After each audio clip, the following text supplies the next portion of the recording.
You think working harder is the answer? It's not. It's the question someone else designed for you to keep asking. You wake up before your alarm. You check Slack before your feet hit the floor.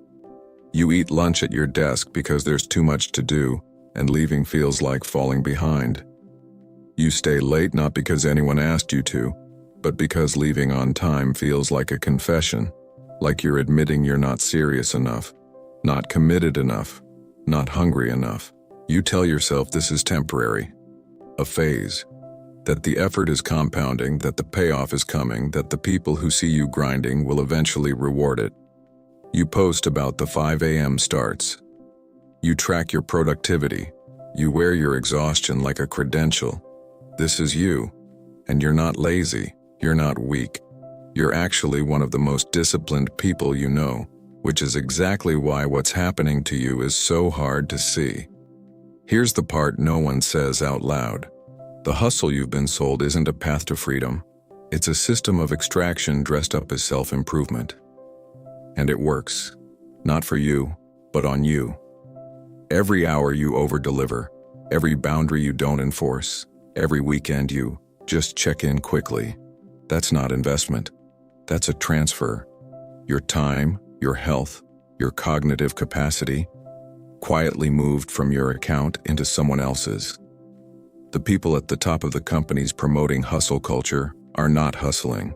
They have assistants, schedulers, personal trainers, chefs, and therapists. They work with focus, they protect their time obsessively. They leave meetings the moment they become irrelevant. They are not grinding, they are directing. And the grinders? The grinders are the machine they're operating. This isn't a coincidence. It's the architecture. Let's talk about how the system actually works. Organizations don't reward effort. They reward perceived value, which is a completely different thing. You can work 80 hours a week and be seen as reliable, dependable, hardworking. All words that translate to, we can keep giving this person more without giving them more in return. That's not cynicism, that's incentive structure. If you keep saying yes, the rational response from the system is to keep asking. The hustle narrative exists because it benefits the people who need labor more than they need to pay for it fairly. When you internalize the idea that your worth is measured by your output, you become self-managing. You don't need surveillance. You don't need pressure. You pressure yourself. You monitor yourself. You feel guilty when you rest. And guilt is the cheapest management tool ever invented. Think about what the word hustle actually implies. It implies that you're behind, that you need to catch up, that the default state is scarcity and only relentless movement will close the gap. But the gap never closes, because the gap isn't real. It's a psychological condition, not a circumstance. And it keeps you running on a treadmill while someone else decides where the treadmill is pointed. There's also the visibility problem. In most organizations, the person who works quietly, efficiently, and leaves on time is invisible. The person who arrives early, stays late, and sends emails at midnight is noticed. So people optimize for visibility, not output. They perform effort rather than produce results. And the system rewards the performance, which means the performance continues. You're not building a career, you're building a character. And the character is the one who's always available. Now follow this forward. 5 years of this pattern. You've been dependable. You've been present. You've absorbed extra work without complaint. What do you have? Possibly a small raise. Maybe a modest title change. Almost certainly a set of health problems that didn't exist before. Disrupted sleep, elevated cortisol, a baseline anxiety that's become so normal you've stopped noticing it. A social life that's narrowed because you're always tired or always catching up. Relationships where people have learned not to count on you for certain things because work usually wins. You haven't been building leverage. You've been building dependency, theirs on your availability and yours on their approval. And dependency is not the same as value. It's the opposite. The person who is irreplaceable because they know everything and do everything is not powerful. They're trapped. They can't take a vacation without the system breaking. They can't leave without feeling like they're abandoning something. They've made themselves necessary in a way that looks like success from the outside and feels like a cage from the inside.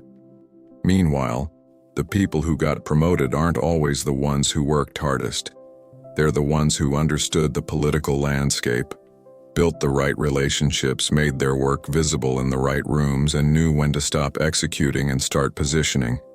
Effort is entry level. Strategy is what compounds. Here's the deeper thing.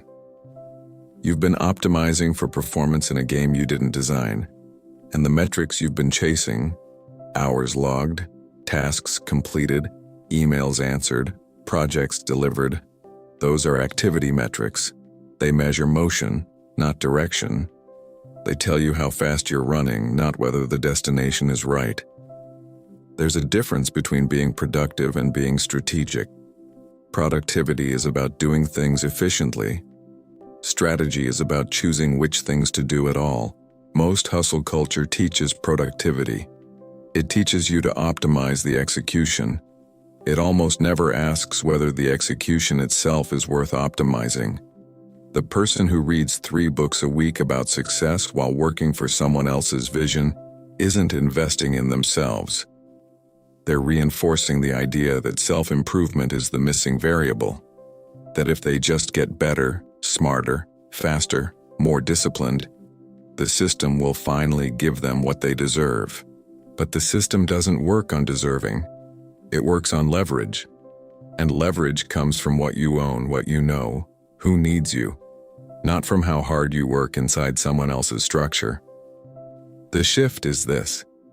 You were told that your effort was building something, and in a sense it was, just not for you. You were building someone else's asset, someone else's exit, someone else's quarterly number. Your sacrifice was the input. Their outcome was the output. And you were so focused on being a good input that you never stopped to ask what you were building toward. The reframe isn't work less. That's too simple and usually wrong. The reframe is, work with ownership in mind. Every skill you develop, who does it benefit? Every hour you invest, who captures the return? Every relationship you build at work, is it building your network or just filling a role in theirs? These aren't aggressive questions, they're clarifying ones. They shift you from executing to thinking, from performing effort to directing it. What actually works is quieter and less photogenic than hustle. It looks like protecting cognitive capacity instead of depleting it. It looks like building skills that transfer, not just skills that make you useful in your current context. It looks like understanding the incentive structures around you before deciding how to behave inside them. It looks like doing excellent visible work in fewer hours rather than mediocre, exhausting work in more. It looks like knowing which relationships compound and investing in those specifically.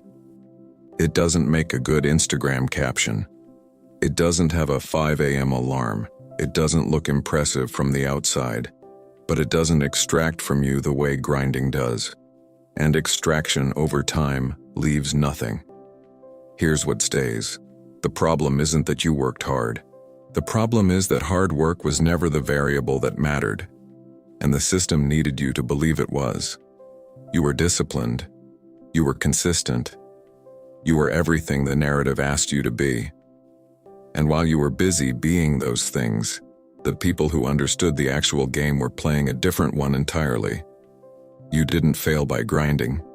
You succeeded at grinding. That's the part that should keep you up at night, not with guilt, but with clarity. Because the moment you see it, you can't unsee it. And seeing it is where something different begins.